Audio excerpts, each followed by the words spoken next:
So, it seems like America might have like a new top secret super weapon. Okay, tell me about this.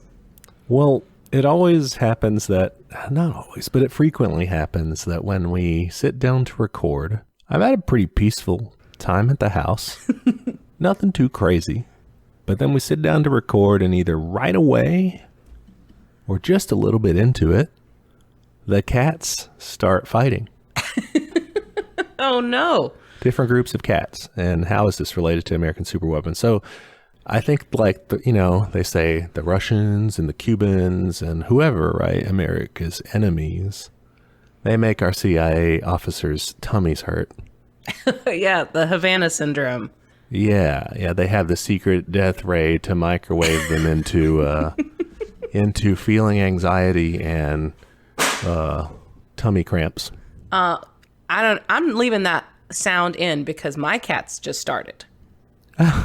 Somebody knocked something off the counter. They're chasing each other. What the fuck, guys? So, yeah, my hypothesis is that Dave and Dan are old sitting friends out there in their van. Yeah, they have their own little microwave, but it's like a cat one, and it riles them up. Yeah, Remy's clawing the chair next to me right now. I think they split up. Which one do you think you have, Dave or Dan? I got a feeling for Dan. Okay. Dan, if you're out there, hey, buddy. Fuck you. Yeah, I was going to say, Dave, fuck you if you're out there. I hope we don't have listeners. Like, what if there is a pair of brothers that listen that are named Dave and Dan? No, you guys are cool. You guys are cool. Real listeners, not state-sponsored listeners. Yeah, if you're paid by the government to listen to us to turn us into the feds, then you suck. But yes, all other listeners are good. Everyone else, yeah. Shout out to good. It's like the tweets. Good morning to everyone, but exactly our FBI spies. You guys, no, not so much. What are we talking about today? Today we're talking about a movie because we were busy camping this weekend. Oh yeah, it was a lot of fun. It's so much fun. It was very tiring, but a lot of fun. Absolutely. So. Once I recovered a bit, took a very long nap, I watched The Young Karl Marx. Heck yeah. A 2017 film directed by Raoul Peck. You may know as the director of I Am Not Your Negro. And the movie starred August Deal. Listeners, it's available on Amazon Prime if you want to check it out, or anywhere else you find movies for viewing. Yeah, I think on Amazon Prime it's like through IMDb or something, but yes, and it's free with commercials. And I kept getting kids' movies commercials, and so it'd just be like, "Oh, we're talking about the manifesto," and then blah, blah, blah, Rio 2, and like it was like an ad of like a bulldog with sunglasses on his ass, and he was dancing. All right, that's what entertains kids these days. You don't need a fancy screen if you've got a bulldog that you can teach to dance and some sunglasses. It was CGI. Well, yeah, they may not go for the actual authentic article. They need it to be animated. So it was an interesting mashup of experiences. I bet this movie doesn't. That's a very different vibe. Aesthetic. All right, let's get into it. So we start the story in 1843, with a lovely scene of, they have the text over, like the text thing first that says, hey, the Industrial Revolution was happening. Here's what's up. Yeah. And then we see these peasants, and they're very dirty, so you know that they're poor people of some sort. You don't really know if they're peasants or workers or what. Yeah, I was struck by how very peasanty they looked. I was like, this seems late in the game for like medieval ass looking peasants, but okay. Well, yeah, all through the Industrial Revolution, you're seeing a steadily declining percentage of people who are engaged in agriculture, but you're declining from like 90%, Jesus, yeah. So there's, that kind of rural edge is still there for more than we consider. This movie is also multilingual, which I really liked that choice. I liked it. It was difficult, but I liked it. I thought it was cool, but it made me pay attention more, which was a little bit annoying. Yeah, I agree. But I think I was also just tired. So I was like, fuck, I have to like look the whole time. No, like ordinary me, I'm very much like, I don't want to focus and drink in a movie. But yeah, I was pretty tired when I was watching it too. Yeah, I was exhausted. I was like, this is not at all a detriment or like the fault of the movie. I kept checking how much time I had left because I really wanted to go to bed. It is cool though. And I agree with your take on that. Like the multilingual thing was also like it very accurately portrays Marx and Engels and their correspondence and everything. Like their literal letters and stuff that we have are like peppered with, we've mentioned this on another episode, peppered with like different languages and stuff. Yeah, what I really appreciate about it, I guess, is the authenticity of it, because I remember, I think I've told this story in the podcast that like Kyle was watching a movie with like Jude Law and everyone had British accents. And I was like, it took me like 50 minutes of watching to be like, oh, this is in Russia. Because I had no context. I was like, why? What are we doing here? Yeah. So I really liked it. I think it helped you kind of figure out where they were. I mean, they also told you where they were with like text, but just added to it. And like, I thought it was really interesting. Yeah, it was a good choice for sure. Peasants. They're gathering firewood, and the monologue on top of it is talking about the difference between theft and gathering. Basically, like if you pull wood from a living tree, that's considered theft because the tree is property. And gathering used to be okay, just gathering dead wood off the ground, but now it's not. And then the cops show up. And they go to town.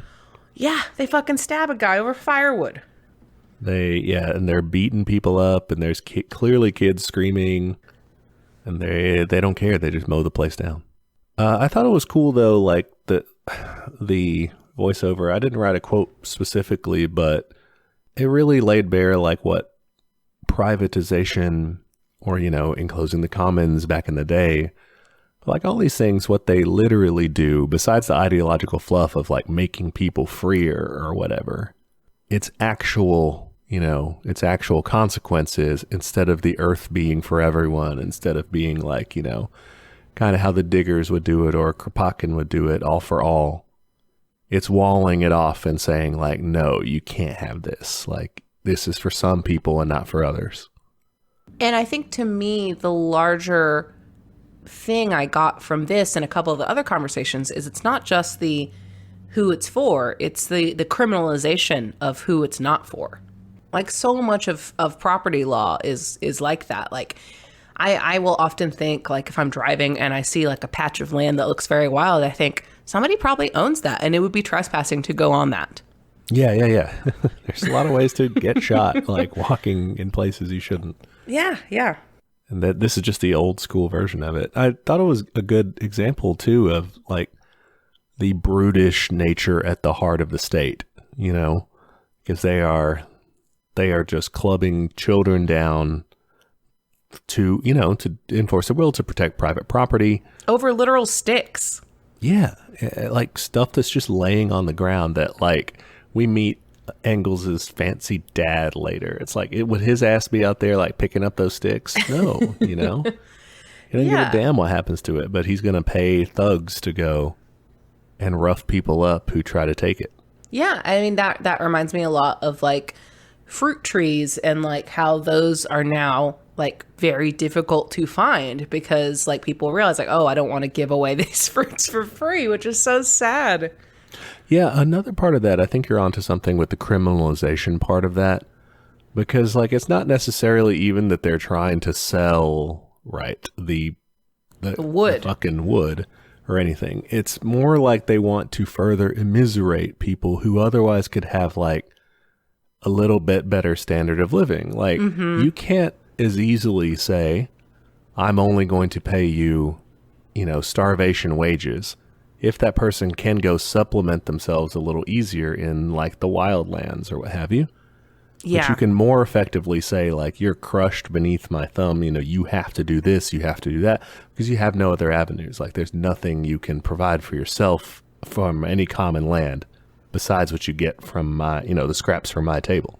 Yeah. I mean, that's a great point. Like you don't see like the owner or his workers trying to gather wood themselves. And like, that's how a lot of these laws work. Like, even if you think about busking or any sort of like permit thing where like you don't have a permit to sell things, it's to prevent you from like easily accessing money. There's so many rules around that. Yep. All right. That was the first scene. Yeah, we're still in the first scene. We gotta get going. So the first time we kind of pan out from that, and it's Marx. He's looking out the window. He looks worried. And he's there in like a room with some other guys. And they're talking nervously because there's cops outside. Mm-hmm. And this is like their newspaper. And apparently they've been writing too many hot takes. Particularly Marx has been writing too many hot takes. And they're going to get shut down. And Marx is like, fuck it. Like, let them do it. He talks some shit about the Hegelians, which is great. Yeah, it's interesting. He was like a young Hegelian back in the day. He ran with them. Their whole thing was like they were kind of critical of Hegel and saw it in a different way. They were kind of like left versions of Hegel. Like they took his dialectical thing. Yeah, I remember that. But they had a different twist on it, you know? And they used it to like to critique society and stuff.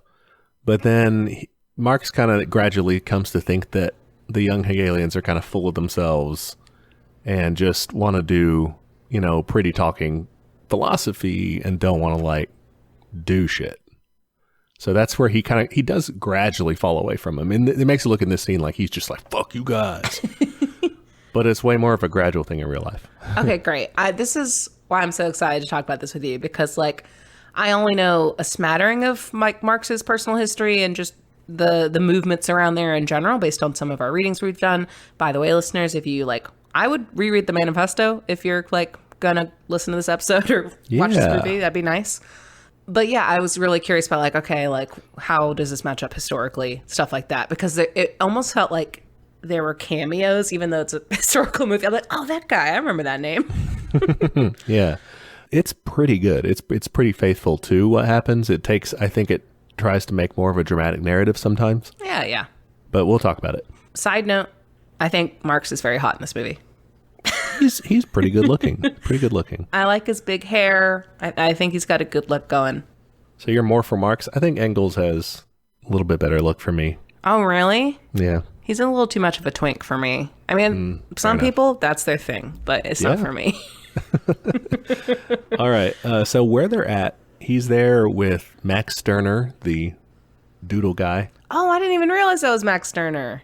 Yeah, he was in there in the office at first. He just says his name, so I don't think it really otherwise does things.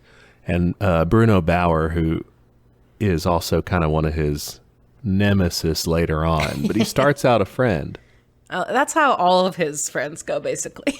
Yeah, and later we'll see some scenes where you're like, I can see how that happens. It's cantankerous. He really is he's not petty. He's like overly, he has very high standards, I guess. There's a Pathfinder spell. So Pathfinder is like a version of D&D. A Pathfinder spell called Blistering Invective. That's all Marx does. He gets up every day and casts Blistering Invective all around him. Yeah, it's so vicious and spiteful that enemies who hear it are physically scorched by your fury. You get to intimidate them and maybe make them catch fire, literal fire. Yeah. I mean, literal sick burns, and that's all he does. Yeah, he's like you said, not petty, but like cutting. Fiery, yeah. Yeah. So, yeah, we're slow paced here. You know, a lot of these comments will still apply to other scenes. We're setting the stage. Okay, good. Yeah, good optimism. So they're talking, this is in the offices of the Rheinische Zeitung, like that's the name of their newspaper. That was accurate. And the cops, they bust in. Marx gives a speech, basically says, you guys are all, you know, modern terms, like you guys are just posters, but I want to actually like do praxis, you know? Yeah, he says like a night in prison would do you good. But he's also like, I don't know, he was speaking, but he was like as a journalist. I don't know. He's also one of them. Exactly. It's like you're doing the same thing, but okay. Yeah. So they get arrested. Where are they right now? Are they in Germany? It sounds hella German, but. Yeah, they were in Germany at the time. They were in Cologne. So that's the Rhineland news. So that's why it sounds so German. That'll do it. So they got shut down, and it's like in the police van. I love this. Immediately, no remorse. Yeah, the one guy's like, hey, so I'm thinking of starting a radical paper. It's like the cop's sitting on the other side of him. It's so funny. It may not have exactly happened like that for sure, but like the guy's name, Arnold Roog. Anyway, he gets recruited to write like for his next paper, a radical newspaper in Paris. So he ends up there eventually. Gotcha. And then we go to Engels. We see the mill. Engels' dad, Engels Sr. Papa Engels is what I put. So he runs like a textile mill in Manchester, right? I was thinking like production value wise, like, wow, that probably was really annoying to set up all these old ass machines. Yeah, they had to call all the museums around. Yeah, like, can we get some pictures so we know what we're doing? But yeah, so they show the factory busy at work, and then it goes to this scene of Papa Mills, or Papa Mills. I mean, yeah, I guess he is Papa of the mill, of Mr. Engels Sr., basically berating the workers because somebody broke like the machine, and he's like, we're gonna dock the cost out of your pay. Who did it? One lady's just like, oh, I bet it was the Irish. And then all the Irish people start barking. Yeah. It's so fucking good. They don't give a shit. And this one woman starts speaking back to the boss. She stands up for a girl who lost her fingers while working on the loom. And she ends up getting fired over it. And we find out her name is Mary Burns. And she seems very cool. Yeah, she was super cool. This part's historically accurate too. Mary Burns was a working class Irish woman. Fuck yeah. Who was like the lifelong partner of Engels. We'll talk about their relationship as we go on. But yeah, no, she was a super cool character. I thought it was interesting that she's like, come on, hey, who's with me? Mm-hmm. When she gets canned and like only one person comes with her. And it's her sister. Yeah. So it's like, well, shit. All right. I know. I was excited for a second. I was like, oh, is this? Nope. But she was badass, and like, I really like how direct she is like throughout the movie. Like, she just is like, I'm basically a slave here, and it sucks, you know? Like, she's just so able to condense problems down easily. Yeah, and to what they really mean for people, because, you know, Marx and Engels both kind of try to focus on the real conditions, and they do to some respect, but like, it's kind of like when later they have a meeting and the guys are like, you're not really workers. Like, y'all aren't actually like us. You haven't experienced poverty like us. And it's like, well, you know, that's kind of Mary Burns offers that other flip side of the coin. You know? Definitely. Yeah. Engels goes looking after her. He follows her. He looks so much like Niles from Frasier. So in my head, I was just like, look at this fancy boy. And he is a fancy boy. Got a top hat like the whole movie. Oh, yeah. He's dapper. That's another thing going for him. Like, Marx has the disheveled look all the time. Yeah, I like Marx's look, but I think I like Engels's style better, like his clothes. Engels had more drip, for sure. For sure. Would love some of those waistcoats. So yeah, he goes and follows her to like this really poor area of town, and he finds them. By them, I mean the Irish, who are all singing and drinking, and he goes in and they like really give him shit. Yeah. And he tries to be cool about it. He's like, it's fine. Like, I hate rich people. I'm writing a book about, you know, the working class and everything. So, hey, you know, I'm one of you. Mm-hmm. And they're like, no, you're not. Let me see this gold watch. Like, a guy punches him. Yeah. It tells him get out or I'm going to punch you. And he's like, yeah, but I don't want to get out. So he just knocks him the fuck out. And then we go back to Karl. Now we're in Paris, 1844. And we're kind of like seeing the life, you know. Karl Marx is living with his wife, Jenny Marx. She's so cute, and he loves her so much. Yeah, they're the best. She's the best. Yeah, they're adorable. He's a total wife guy. I love it.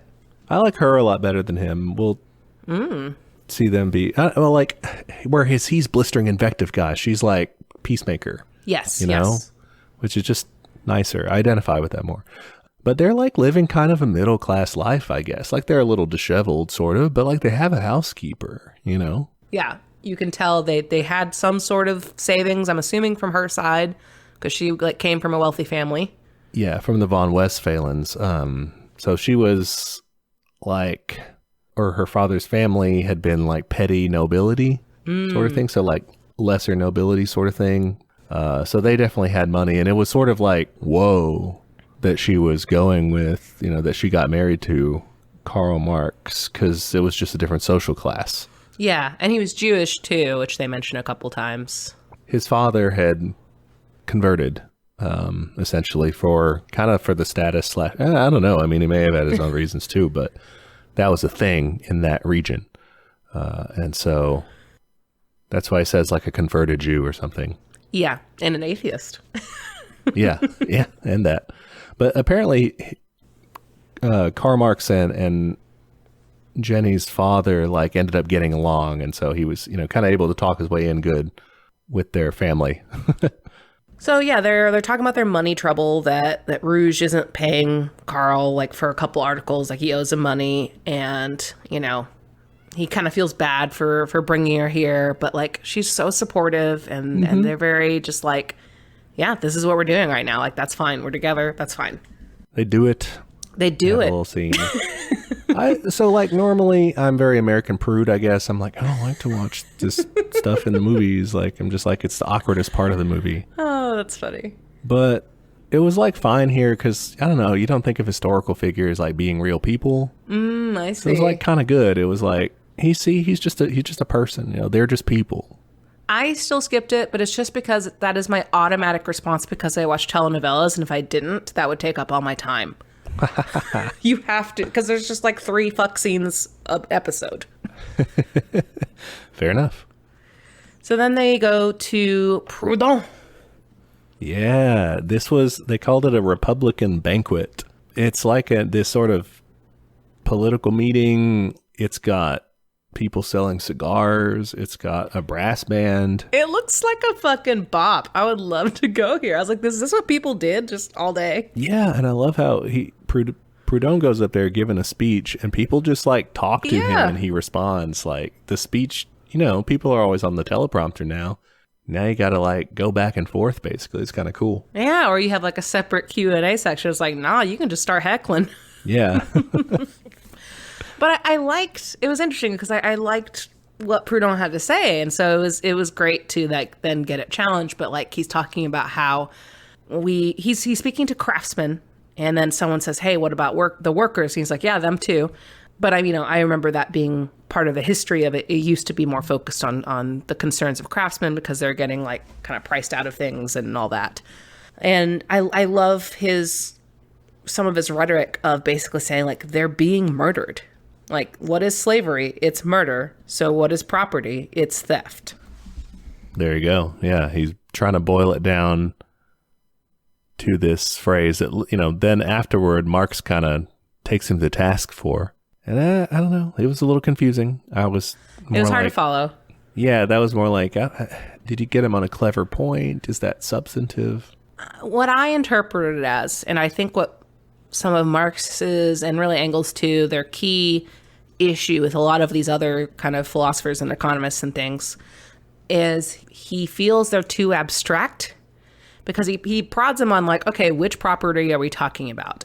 And Proudhon gets like very abstract and like lofty. He's like, oh, liberty and egalitarian and fraternity. This is my French accent. It's flawless. And Karl's just like not satisfied with that. And you see him bump up against that time and time again with different figures of like, he really hates abstractions, and he much prefers science and economics. Yeah, he's a nerd. Yeah, which for me, I get why it's important, but that was one of my frustrations with Karl. Like, you can do both, bro. Like, it's okay to be passionate. And he is, just like about nerd shit. Yeah, I don't think he's ever really the one who can give that sort of impassioned. He kind of can give some good speeches here and there, but they're kind of limited in scope. Like the whole like riling up a big, huge crowd. That's not his sort of deal, We meet Mikhail Bakunin. He seems cool. Seems cool. Classic friend-enemy trajectory with him and Marx. Of course. He's an anarchist though, right? Yes, yeah. So I like him. He ends up being he's an anarchist, ends up being in kind of the collectivist anarchist stripe. But yeah, him and Marx get at odds and bust up the First International. He gets kicked out. Marx kicks him out. Okay. But that's after the scope of the movie. Jenny's there. I like that he brought her, and she seems just as in the conversation as he is. Yeah. No, they're never just kind of like, can you go do can you go do woman stuff? Yeah. Next, something's on fire. What's on fire? I forgot. Well, there was the newspaper. There was the guy at the newspaper's office, basically, and they were telling this story about a workers' dispute, and the cobbler's going to smash up the place. And Whiteling is saying, Wilhelm Whiteling is the guy talking, and he's like, it's going to be revolution. And Bakunin is just like, so it's not. I mean, it's not going to be. That always happens. Don't worry about it. You know, it's a fire like every other day. That's a Tuesday. Yeah. He's like, you're not from here, are you? So then Engels walks in and he's like, yo, I'm looking for Rouge. And yeah, that's right. And so he goes up to Rouge's office. This is great. They're talking shit about fucking Karl. Yeah. His articles are never ready. And they're like, God, his wife is so fucking weird. And then guess who comes in? He's like, what are you talking about? Literally says like, hey, What are y'all talking about? Awkward. And then he starts talking shit about Engels. I love it. I love a hate to romance path. In this case, it's a bromance, but it was so cute. They just were like both trading swings at each other. Mostly Karl was just like, you're a fucking dumbass rich boy. You don't even know. Which brings me to my question. Are you more of a Karl or are you more of an Engels? More of an Engels. No, Karl's always late with his papers, though. Oh, I'm definitely that. I thought you'd be more of a Karl. I'm disorganized like Karl. Mm-hmm. I like to drink like both of them. Oh, God, yeah. Those boys. Doesn't really break either way. But do you get really hungover like Karl, or are you as fresh as a daisy like Engels? Depends on what I drink, I guess. Yeah, honestly, me too. If it has like a lot of sugar, I'm dead. I was just thinking because I have a pretty comfortable life. Yeah. But Karl doesn't have it too bad. He just relies on other people, I guess. He doesn't. I think he's just uncomfortable with that, which I find interesting. I think I'm Engels in terms of, life of luxury. And I like to think I have good fashion. And I definitely benefit from like some unethical shit. And then, but I'm like Marx in that, like, I'm always angry. Yeah. So, I'm always angry and I love my spouse.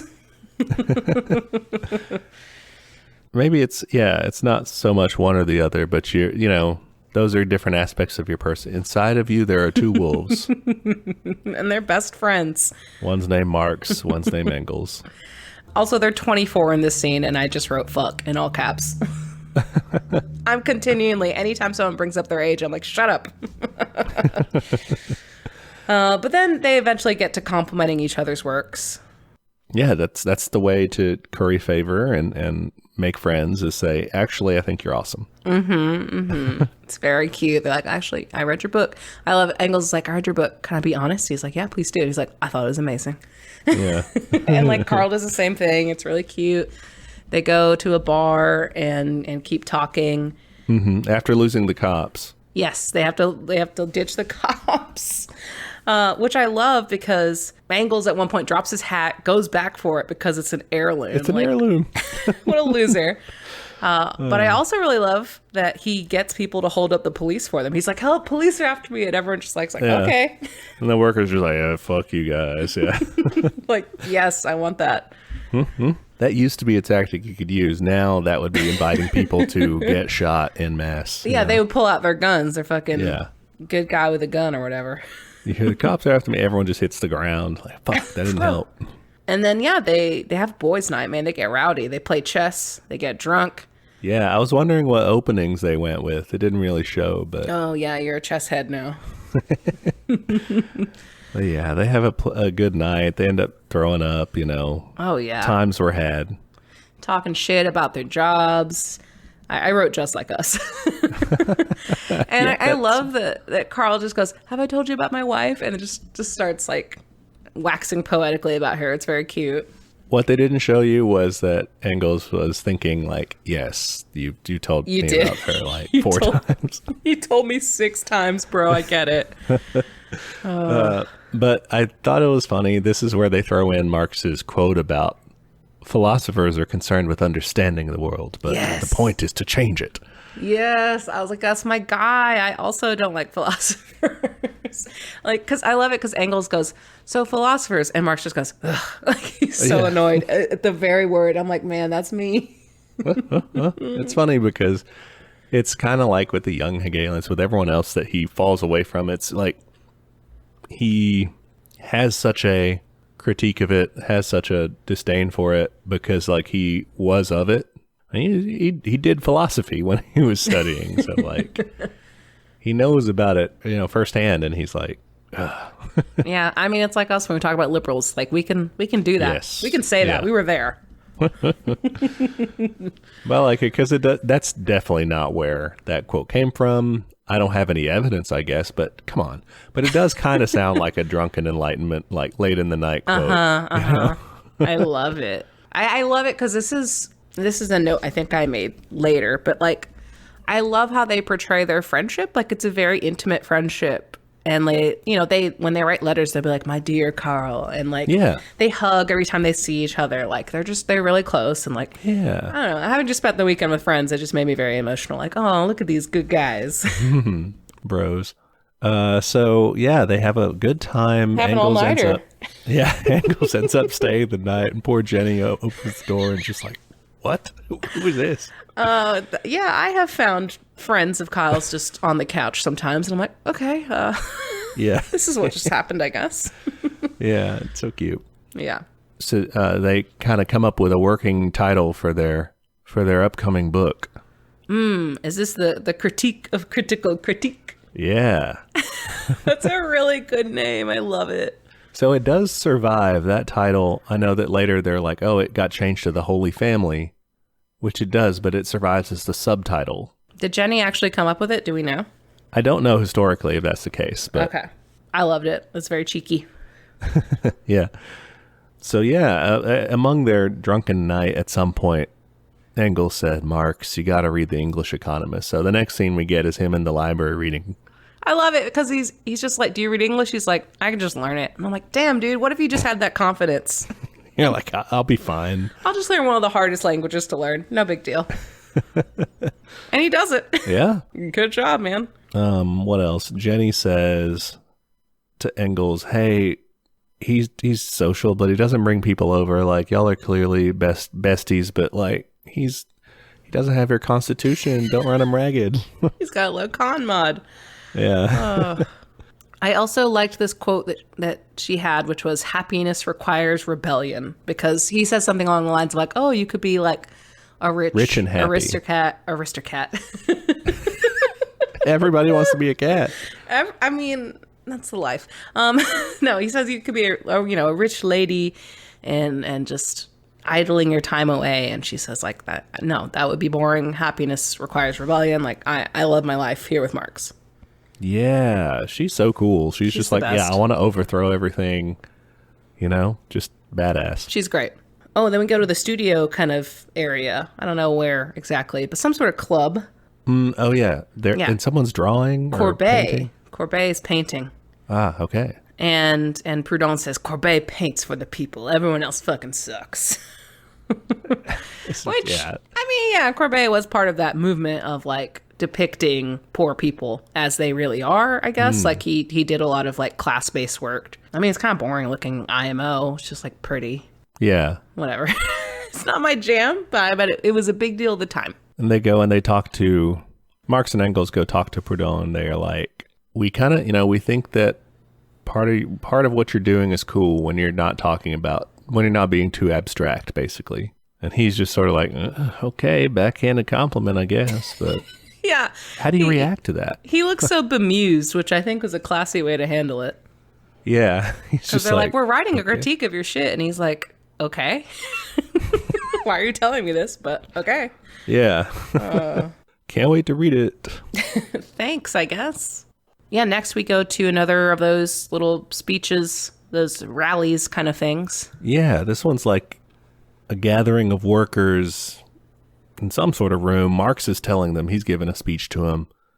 And he's like, I think he's kind of getting technical, like you were saying earlier, because he's like, look, your labor, it's like merchandise. You sell it, like you sell merchandise or whatever, but you're being forced to sell it to survive. It's this brutal reality we all live in sort of thing. Yeah, I think he doesn't do a great job of translating it to like the everyday. I think he's so concerned with theory. And that reminds me, in his earlier talks with Engels, he asks Engels, because how do you understand the working class so well? And Engels says, well, it's because I'm fucking this lady. And he doesn't say that, but yeah, he credits Mary for that. He says like that's how I understand them, and that's how I got those interviews with people. I think that's a very good addition to just straight theory, is getting those firsthand accounts in like kind of mass line style. Yeah, for sure. I like one worker stands up and says, yeah, but there's always going to be bosses and workers. And Marx is just like, no, man, they want you to think that. Like, everything changes, Capitalism wasn't always around. Before that, feudalism wasn't always around. Everything is born and dies. We are growing and dying. Like, you can't, the old, you can't step in the same river twice. The person in the river changes. It makes me think of that Ursula K. Le Guin quote of, we used to think the divine right of kings was always going to be there. Mm-hmm. Yeah. And then he introduces Whiteling, and oh yeah, it was such a drastic change from this like technical kind of speech to like he gets emotional so fucking fast. It's great. He ramps it up to 11 immediately. Oh yeah, like this guy knows how to fucking work up a crowd. Sorry, Higgins is like, again, sabotage from the cats. Higgins is trying to walk on my laptop. Courtesy of Dave and Dan. Yeah, fuck you, Dave. Get out of here. Specify on FBI Dave. FBI Dave. All other Daves are cool. But yeah, this guy knows how to run a crowd, and like I like it for sure. Gosh, total Gemini here. I think you can do both. I think there's a balance to be struck between like you should be able to get people impassioned and speak in their language and that kind of thing, but also like it's fine to understand the theory too, I think the movie's driving at that synthesis. So you can see Marx kind of like, as he's looking at that, kind of appreciating it. And when they're sitting down later to say like, we got to get, our ideas out there to people, we got to, draw that out, write something to where people can understand it. Like that's the culmination of it. The manifesto to us is very old fashioned and weird, but back then could be publicly read and stuff. And people could nod along and be like, oh yeah, Yeah, so people, like, that was common enough language back then. Yeah. Okay. Now Higgins is in my, like, arms and purring, so if you get to hear that, congratulations. Yeah. No, you're sort of, through a mirror darkly right now. It's some ASMR to go with your communism. So then they get kicked out of France. Oh, yeah. The cops show up and deport. They just say, hey, yeah, you're getting kicked out. You have 24 hours.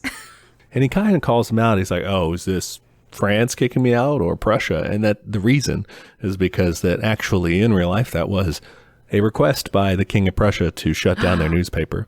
Oh, my gosh. Because they like kind of wrote positively about the assassination attempt? Yeah, basically because they were just like, this is fine, and good. And we want to see. They basically wrote, aw shucks, didn't work. Kind of like they did in the movie, right? It's like, they did, yeah. And so, yeah, France deports him. And then we find out that Bakunin and Rouge were also deported. And we also find out that Jenny is pregnant again. They're moving, not really of their own volition, but they have to figure out where to go. They end up moving to Brussels in Belgium. And then we shift gears to Engels, factory boy over here. Yeah, he goes home and his dad gives him shit. He's like, what am I supposed to tell my friends? You're writing about God and stuff, because they're, like we mentioned, the critical critique. Sorry, I really love how to say it in French. They changed that title to The Holy Family, which was very controversial. And he's like, you're making me look bad in front of all my rich friends. What the fuck are you doing hanging out with this Marx fool? He does make it sound fun, though. Yeah, he's like, you're just hanging out with loose women and drinking. I'm like, that sounds rad. Yeah, no, he juxtaposes that with, we're going to church and going to work. And I'm like, I know which one I'd rather do. Sounds crappy compared to, lazing about in dens of evil, consorting with communists and loose women. That's my ideal weekend. So he needed to work on his pitch there. A little bit of dramatic confrontation there. He's not religious and his dad is, and that was in real life a big point of tension between them. Is that the part where he says, like, your brother and sister are getting confirmed? Are you taking communion? He's like, right. Why are you asking me when you know the answer? Which, yeah. I feel that. Yeah, so that was part of it. So then Engels leaves and goes to see Mary. Mm-hmm. And Lizzie. And yeah, her sister. I like that they're friends. Interesting personal note. They mention later. Yes. I was really curious if this actually happened. After Mary's death in 1863. Oh, that's like coming up. It's a few years down the road. It's like in the 1870s or like early 1870s maybe. Engels and Lizzie become like a couple. They don't like marry or anything, but they're like a couple. And it's interesting too, at some point he's introducing Mary as his wife. But she was never they never married. They both thought marriage was bourgeois. They just didn't like it. They thought it was, patriarchy and capitalism and shit, so they never did that. That's so interesting because that seemed like kind of a big deal in the movie. Yeah, he kind of like points it out. Maybe he was just trying to rile people up. I don't know. Maybe, yeah. That's interesting. Engels does end up marrying Lizzie Burns on her deathbed to please her religious beliefs. Oh, that's a sad wedding. Fuck. So yeah, he goes to see her. I don't know. They smooch. And she says, I got you a meeting. With the League of the Just. It's a sick fucking name. We go back to Karl. He is signing over an agreement in Brussels saying, yeah, I'm not going to do any political activity. My man does immediately go do political activity afterwards, but that's fine. Don't worry about it. He got banned from Twitter and he made an alternate account. He definitely did. Mary has a baby. It's a girl. It's just classic in a movie when someone's having a baby, but it's old times, so it's very stressful. Oh, yeah. I'm pretty sure someone's about to die. Yeah, I see like a bloody rag and I immediately like, fuck, does she die? Yeah. But everything's fine. Yeah, it works out. So we have a little bit of writing back and forth at that point. Engels is like, being a factory owner sucks. And I mean, it makes sense. It's like being a communist and managing like an Amazon warehouse or something. Oh, God, yeah. It's like, yeah, that I can see how that would be tangibly bad to you. And then Marx gets it in his head. He's going to go to England to be with Engels so that they can talk to the League of the Just. He talks to Jenny about it, right? And he's like, hey, like, I'm sorry. Like, he tries to back out of it. Like, I don't know. Maybe I shouldn't. And she's like, no, go do it. Like, this is an opportunity. Go do it. Yeah, I thought he was a little pouty about that, though. I thought he was like, okay, fine. If you don't want me to go, I won't go. Yeah, he's a little passive-aggressive about it. There was no need for that. Yeah, and then she's like totally like, just it's fine. You need to do this, that sort of thing. So supportive. She's so supportive. Love Jenny. But this isn't really like this timeline does not seem to match with what I was reading. So Marx and Engels get involved tangentially with the League of the Just in their Paris days. And then Engels moved to Brussels in April 1845 to collaborate with Marx on a book called The German Ideology. That's the book that he writes to Engels about in the movie, saying, like, I'm thinking about explaining historical materialism, basically. That becomes the German ideology. And they worked together on that in April 1845. Marx does visit England in July of 1845, and Engels is like his guide or whatever. For that, they were meeting with leaders of the Chartists movement. The Chartists were like a working class reform group. So I think what the movie was trying to do is cut down on the number of groups. And I think that was a good call because already a lot of groups to keep up with. Yeah, so I think that they were just saying, we're just going to stick with the League of the Just. We're going to make all the moves through that, and we're not going to have to deal with the extra stuff. This will make more sense to people. Okay, I think that's a good call because, like, I'm sure there are similar themes in all those different groups of like, well, one part wanted this and one part wanted like, whatever. Right. Petty bullshit. If you take any of those groups, they're all going to have factions within them. So, yeah. Exactly. Okay. But yeah, he's decided he goes to London and Engels introduced him to Mary. They go to the League. And that's when they give him shit about being bourgeois, basically. Right, yeah. And I thought that their portrayal of the League of the Just was pretty accurate. So the real life League of the Just was this like kind of Christian communist movement. So their language about like... all men are brothers. Yeah, all men are brothers. We want the new Jerusalem. This pretty utopian sort of kingdom of God on earth thing. That was kind of how they were doing it. Yeah. I thought that was interesting. And at one point, they mention God or something, and Engels says, like, in German to Marx, like, what the fuck are we doing here? Yeah. I love it. Where did you bring me?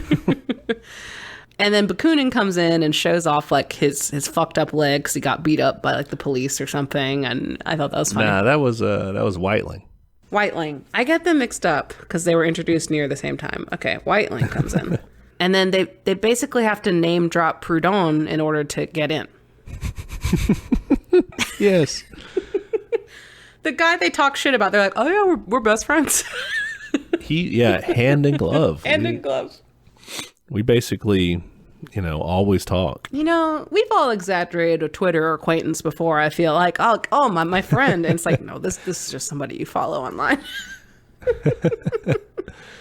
So that's how they kind of get their gig, I guess, or get the league to not throw them out. Or I guess they're setting up a meeting with them later. They're going to consider their membership, basically. Next, we get the scene with the rich guy in the club, right? Yes, for some reason, they decided to go to, like, the poshest place in town. I was so confused by this. I'm like, what are y'all... You don't like this, so what are you doing here? Yeah, it's a joke. Like, 3 communists walk into a country club. And of course, they immediately get shit. They're like, yeah, the woman can't be in here because they bring Mary. And he's like, it's like fucking raining and I don't want to get sick. Like, fucking give me a second. And then they run into one of Papa Engels's friends. Mr. Naylor. Yes, and they have a little verbal sparring match. Just the worst human. Uses child labor unapologetically, like, this is what the market demands. I gotta do it or someone else would do it. Says some anti-Semitic shit to Karl. Oh, yeah, that's like Hebrew to me, right? Mm-hmm. And Karl was like, I know this motherfucker just didn't. And he goes off on him. It's great. His blistering invective here was in full swing. Yeah. Rolled max damage on this guy. What I kept thinking of, though, like, they show the guy walking out. I'm like, is this man even going to think about this? Like, no, he's just going to throw it all out like crazy communists. Fuck them. Yes, exactly, yeah. Because he kind of portrays him that way. He's like, society would fall apart if we didn't do this. And you would like that, wouldn't you? This guy was like every detractor from communism almost rolled into one. They might as well called him Mr. Capitalism. Yeah, he was terrible. Good morning to everyone but Mr. Naylor. For real, that guy sucks. We go to a meeting, right? That's the next one I have, at least. Yeah, they go to a meeting with the League of the Just. They're meeting, like, at Karl's fucking house, and I'm like, my dude, you did say you weren't going to do this, but okay, you're going to get kicked out of the country again. Yeah, and they're sitting around the table, coming up with an explanation of, like, what is our common doctrine going to be? Something for regular workers. So kind of they have to come to an agreement, right, on what they're going to say. Yeah, and of course, shit pops off. Whiteling basically is like, we want revolt now. Like, let's fucking do it, anarchist guy. I get it. Karl's like, no, we can't do that without theory. That would be irresponsible. And they end up really insulting Whiteling and Grun. Yeah, well, I love how Marx starts opening up, and just saying, yeah, this is irresponsible. This is ridiculous. Like, he starts says going it off so caustically. And Jenny just gives him, like, the kill you look. She's just like, what the fuck? I love it. She's like, dude, you are taking a big... in my mind, I was wondering, like, you're taking such a big risk here by even doing this. Can you fucking not let it fall apart on the very first meeting, please? Yeah. Oh, man, the look she gave him was great. It was like, but, like, he leans into that, dude, because, like, so he goes off on Whiteling, but then he's like, we have a Russian here, and we all know that Russians are crazy, basically, is what he says. He starts shit in the group chat. Yeah, and then he says to the other guy, he's like, and you're a hypocrite, and you, back to, I think, Whiteling again, calls him ignorant. Like, he just makes the rounds. And then they get yelled at. I didn't know who this guy was, this old man with the crazy neck beard. The guy who yells at them after this scene, like, hey, what the fuck did you do that for? The League guy? Yeah, he's the main League dude. Okay. Yeah. He's like, hey, what the fuck? That's not what we're trying to do here. You're insulting Proudhon, which is like the guy we wanted. Yeah, that kind of trashed the Proudhon thing because they were like, oh, you pissed off Grun, and Grun's going to mess it up, so... And sure enough, they go to Proudhon, and he's like, yeah, I don't really want to join. Because the deal was, if they could... Because that's what the old guy says, like, if you can get Proudhon, then you're in. And also, they want you to help reorganize the League and draft a program. That's the agreement. To me, I don't know how well that sticks with history, to be honest. The League of the Just was one thing. And then Marx and Engels started something called the Communist Correspondence Committee, which was just kind of like their own organizing thing with some other, communists trying to figure out how to do a revolutionary proletarian party. And then their idea, essentially, someone was like, well, just go join the League of the Just and merge. Merge together and then change it overall to what they end up doing, the Communist League. So it seems a little simpler. I don't know if they were just trying to do the drama of the takeover of the big fight or not, but we'll talk about it. Interesting. There may be more sources that I just didn't find, which happens a lot, probably. We're two people, guys. Yeah. So yeah, they talk to Proudhon, and he's like, that sounds like a lot of work, bro. I don't want to do it. He says straight up, I'm lazy. And I'm like, man, I relate. Well, so I also thought it was interesting. Like, weren't they misrepresenting the proposal? Like, they didn't want him to be a correspondent. They wanted him to go speak at their thing and support their movement, right? Maybe. I couldn't tell because later, they end up not getting him and they still get in. So I'm like, okay. I think that's just like what got him in the door. Okay, and then they talked it over. Okay. Yeah, they did talk it over because the guy emphasizes, this was a collective decision. You guys are assholes, but the group collectively decided that, you're in. Yeah, he really emphasized, conditional, Yeah. It was really funny. Oh, I did like they when they talk to Proudhon, he gives them a copy of... He gives him his book. Yeah, The Poverty of Philosophy. Oh, this is so great. He's like, hey, maybe don't insult me this time. And I wrote, oh, they're about to insult him. And sure enough, the next scene, they get drunk and rip this book a new one. It's so good. An entire takedown book called The Poverty of Philosophy. Very good. My guy's good at titles. I'm into it. Yes. That one is so it's a dedicated takedown book. Marx wrote it in French so that the title would be so that the pun there, the clever wordplay would be evident. Fuck yeah. That's what a use of your trilingual skills. It's otherwise not a big work of his, to be honest. So it looks pretty short. So Proudhon's point in Philosophy of Poverty apparently wasn't very well made in the first place. It was a little bit mushy.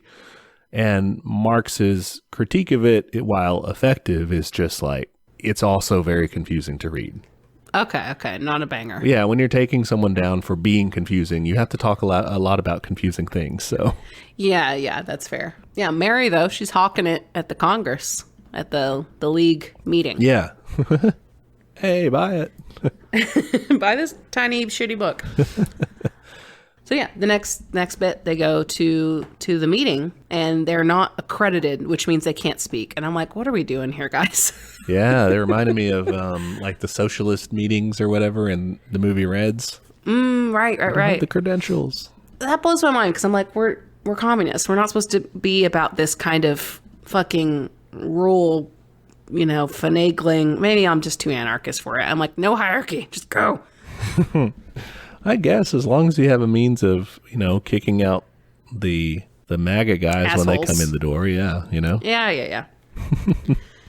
Anybody should be able to speak here, and then you have to listen to them. So yeah, just racist or something. Yeah. So yeah, they're like, no, I'm going to fucking talk. And they're like, fine, we'll take a vote. And Grun is there and he's mean mugging them. He votes no. He's like, fuck you guys. I don't want to hear you speak. But they end up winning. So Engels gets up there and is like, We need violent revolution. And this fucking one guy in the crowd interrupts him. He goes like, we need more kindness, not violence. And I'm like, oh my God, bro. Yeah, he's definitely the love triumphs over all sort of type. Mm-hmm. And Engels just says, and this is the quote I wrote, which I enjoyed, which is, the bourgeoisie show you no gentleness. You won't conquer it with kindness. And like, Jesus Christ, I want to tell everybody that. Yeah, well, it was, he comes out of the gate swinging and you're kind of like, okay, well, he's being real dark side with this, real like just straight up, let's do this. But like he justifies it and says like, I'm not just being an asshole. I'm trying to be like practical. You can dream about whatever, but you're not going to get anywhere unless you're willing to take the steps necessary. Dave might be here because there is a police car outside across the street. Damn. Dave called in backup. They know about the cat ray. Yeah, they're here to supplement it. Yeah, I really liked his point of just like, yeah, they ain't gonna fucking give it to you. And it was a really good speech. Was Engels actually a good speaker? I don't know. I mean, it's not what he's primarily known for. Yeah, I was surprised. But yeah, it's great. He basically is just like, no, this is what we're doing. And they because he questions the all men are brothers slogan. He goes, oh, are all men brothers? What about like the bourgeoisie? Are they brothers? What about the nobles? Are they brothers? And everyone's like, oh, no. So yeah. he says, I propose a new slogan, a new name. And they put up the banner. And it's the fucking Communist League. And it says, workers of the world unite. And I clapped along with the fucking crowd like an idiot. I said, yeah, that's my guy. And I wrote, like, imagine how exciting that would be. Oh, yeah. That was super cool. I mean, that's another one. I don't have any direct sources about how the Congress really took place one way or the other. So it's cool that way. Like, that one's... I choose to believe. Yeah. Yeah. If you want to get excited about communism, I think this is a good movie for it. Yeah, for sure. And basically it's decided they have to write the manifesto. Yes, like they were going to do before, to explain the party platform. But now they're the Communist League. So it's no longer the League of the Just manifesto. Now it's going to be the Communist Manifesto. They call it the Catechisms, which is kind of a dorky name. Well, so that actually stems from Engels's Principles of Communism, which you may have seen before. Most people encounter this frustratingly after reading the Communist Manifesto. Oh, okay. I think I might have. So it is like a question and answer format. That's why they call it a catechism. Like first draft, basically, of what the manifesto ends up being. That's pretty good. That's a TLDR. Wish I had seen that. Yeah, no, it's really good. So, I mean, it goes number 1, number 2, number 3, number 4. Like, number 1, what is communism? Communism is the doctrine of the conditions of the liberation of the proletariat. Number 2, what is the proletariat? It just does that. Okay, yeah, I wish I had read that first. Okay. Everyone gets this after and so it's like, what? Why did I have to decode that? This should have been like the intro to it or something. Attach them somehow, please. Yeah. Well, and that's what so they were talking about it. We see them on the beach. The next shot is them on a beach. Yeah. And he's like, bro, you're 3 weeks late. Yes. And I was like, oh, fuck, Marx, I feel you. Uh-huh. And they kind of are debating it. And this is true to life is Engels put together this draft and it was like, this is kind of boring. This isn't a very good, this isn't going to grip people. Pizzazz.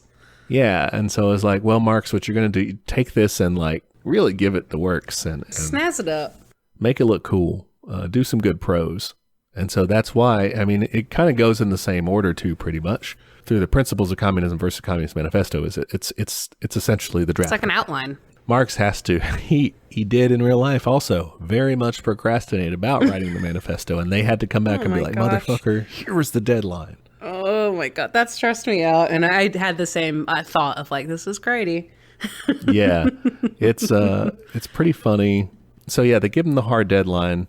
And apparently like Marx was just dabbling in a whole bunch of other shit, like doing what they call ceaseless procrastination is one of his biographers, how he puts it. There is only one surviving page from the first draft. It's just like a doodle or something. Historian Eric Hobsbawm points to the absence of all these rough drafts, saying basically he just rushed to finish the job on time. He just threw it together. Oh my God, my man. and writes one of the most memorable pieces of political rhetoric of all time. I mean, I'm not a procrastinator, so I don't relate to that, but I will say sometimes the things you shit out in 5 minutes and post are like, yeah, this sucks, people like. So like, you never know. I mean, I do think he gave it some thought, like they were revising and stuff, totally, but it was also super quickly done. Yes. So yeah, they kind of fight about the deadline and payment and, all that stuff. And Karl Mark's says, being tired. he says, I'm nearly 30. I have no money, no more energy. And I was like, I mean, same, but like, what are you doing? Yeah. Also, you're nearly 30 and you're writing the fucking Communist Manifesto. Like, Jesus. Don't think about that, dude. That's not the best road to go down. So many people do so many things so early. Different paths, man. And then you also just don't have to do crazy stuff. Like, you can just do you, if you're out there like, true.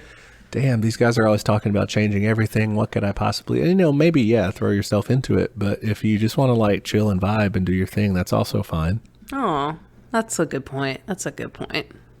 You don't have to do it all. Yeah. Do some. And hopefully everyone does some. Yeah. Do what you can. Do what's good for you. Yeah. That was our soothing corner. Welcome to the validation corner. You're doing great. Good. Also, this is where we get the conversation between Mary and Jenny, and they talk about like, oh, do you not like want kids? And Mary's like, I can't do that. I gotta stay free for the fight, and to fight, I have to stay poor. I don't want Engels' money, like all that shit. Yeah, it was kind of cool. It was. She knows what she wants, man. She was real. And then, they start editing the manifesto, and I wrote, man, that would really suck to have to edit on paper and just be like, where's this paragraph? And oh my gosh, that stresses me out. Yeah. Writing is hard enough. I do not need any other obstacles in my way. Yeah, like losing a physical paper out of it. Like, what? But they end up nailing it with the specter is haunting Europe. Like that, that's a good choice.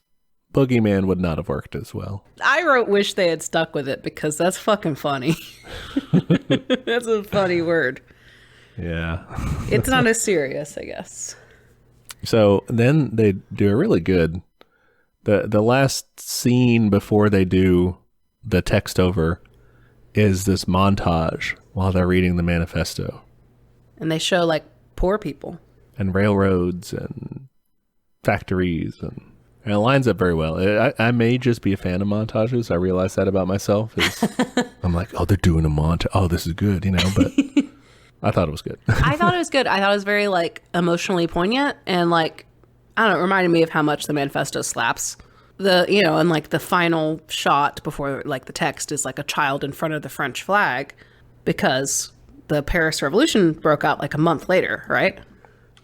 Yeah, the revolutions of 1848 in Paris and then throughout broader Europe. It was incidentally it happens a month later. It couldn't have been from this. It didn't get widely circulated by that point. So it was not because of the manifesto. They kind of implied that. But I mean, so if they're related because they're coming of the workers' movement and everything. They're tapped into it. Engels is like, no, dude, I know shit's about to pop off. You can feel it, so they knew it. And so it makes sense for a major shift to take place at that time. Like, oh, hey, we're now not the League of Just, we're the Communist League. Now we're going to put out our, it makes sense for it to be. It lines up. Yeah, but it's not causal. Okay, yeah, that's annoying then. I wish they made that more clear or something, or I don't know. I think they did a decent job of talking about that. Like everyone's always like, shit's changing. Like I think every character says something to that effect. So, But yeah, that was annoying that they made it seem like they did it. Right.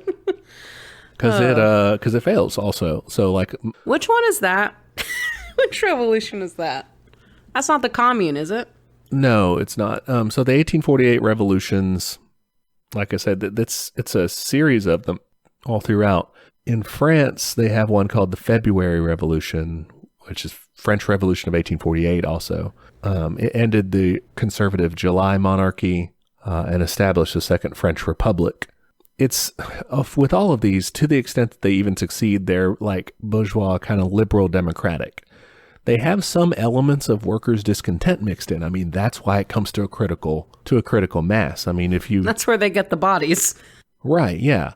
The little, the shopkeepers and whatever, and the middle class people aren't just going to revolt because they have some ideas. Like, things have to get critically bad for people to do that.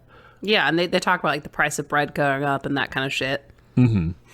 It's just, it's just their aims, their goals were channeled into mostly just sort of liberal reforms of like representation and things like that, of more parliamentary things. But I thought that the text over was accurate because it does say it's out of the ashes of these revolutions that the workers' movement arose. Because I think that's very true. And it's something that Marx and Engels and Lenin later talks about, is the bourgeois liberal revolutions to get like parliamentary stuff, parliamentary rights, is like a necessary precursor, or like I guess not necessary, but like a preferred precursor to getting like the rights to work within to go further, to get, to agitate for the socialist revolution. Yeah, I mean, it's much harder to pull off a revolution if you're like in a straight up fascist state where like you can't move around, you can't organize. Right. Yeah. Gotta say though, the Bob Dylan song for the credits was very jarring. I was like, I didn't stick around for it. I was in a rush. I was trying to eat at that point. What was it? Like a Rolling Stone. That was the song. And that's, yeah, okay. And they show the pictures. Yeah, I didn't. You didn't do that? How dare you? Do you even want to be on this podcast? I'm just kidding. Yeah, that was very jarring. I was like, why are we doing this right now? Whoa, okay. Yeah, and they show all this more montage. I should have watched this. I like it. Yeah. It's good. All right, so yeah. Yeah, let's give ratings, final thoughts. I'm going to give it 4 out of 5. Okay. What's your critique of critical critique? The critique of critical critique of critical critique. Yes. I think it's entertaining. I think that it portrays kind of this small slice of Marx's life that's, to me, not even the most interesting bit of it. Ooh. But like makes it pretty compelling all the same. To me, it's difficult to make a biopic about a philosopher. Yes. It's just like writing. Ooh. Yeah. So like they did a good job. On the other hand, I think it is a biopic about a philosopher. So like his general audience appeal is probably like kind of limited, like your less politically or historically inclined friends probably won't dig it as much as someone who listens to a communist podcast, I agree. Yeah, I was thinking about that. Like, I really liked it. I don't know how many other like regular ass people would. Like, I think the best way to watch this movie would be to have enough reference so that you know what's going on. Like, you definitely should have read the manifesto. You definitely should know at least a few of the players, because I didn't know everybody. But I was like, okay, I know Bakunin. Okay, I knew Proudhon, and that helped a lot because I'm like, oh yeah, that guy. Like I was able to reference like the Hegelians and things like that. So I kind of knew who the major players were. I still didn't know a lot of them, but it was clear enough in the film that I was able to follow. It sort of does. It's pretty good about it because people mention like and kind of try to focus on the workers themselves and everything.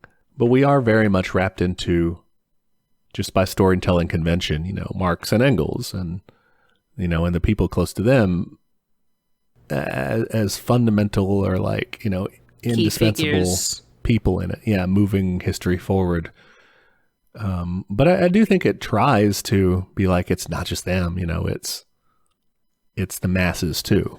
I think they try to, because the end montage showing all like the poor people and stuff, I think really brought it back to that. Like, I think it would have been annoying if they're like, and then the book was made and they did it, you know? So like, I think they did a good job of tying it back to a larger movement. I think their work with the League and like talking to regular people was very helpful. Again, Mary and her contributions, I think showing that was important. Mm-hmm. So I think they did a pretty good job of synthesizing that. Yeah, I think at the end of the day, you're right. It's a movie about writing, which like I'm a writer and it's not very exciting to watch. It's just a lot of laying around and being frustrated. So,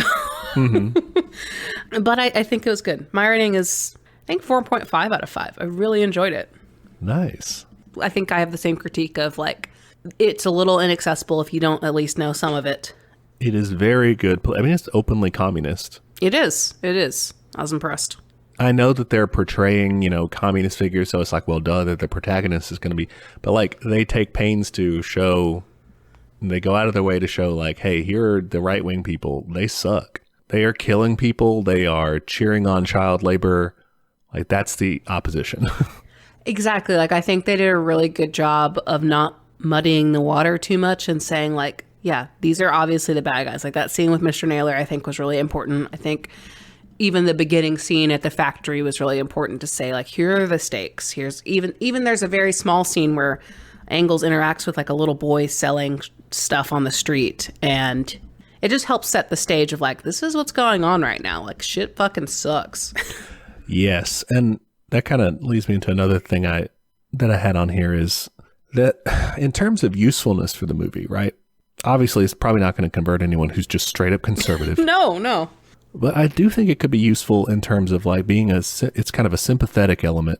If you have like more progressive friends who just have, residual liberalism or whatever, they don't think of themselves as, oh, I'm not, extremist. So I'm not like going as far as being or maybe I'm a socialist, but I'm not like, a communist or anything. One hesitation people have about moving in more of a Marxist direction from being a liberal or like a soc dem sort is one thing they think is, well, I don't want to be tied down to, this old-fashioned Marxism, old dead white guys living in a completely different world where, it has nothing to do with the present day.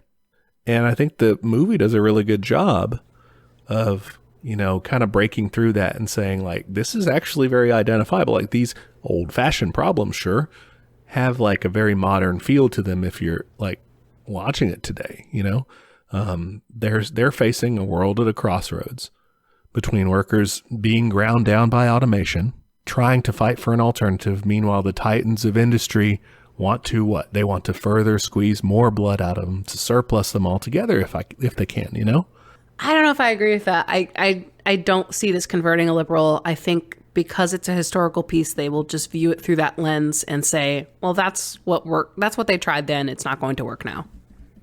I don't mean like the DNC.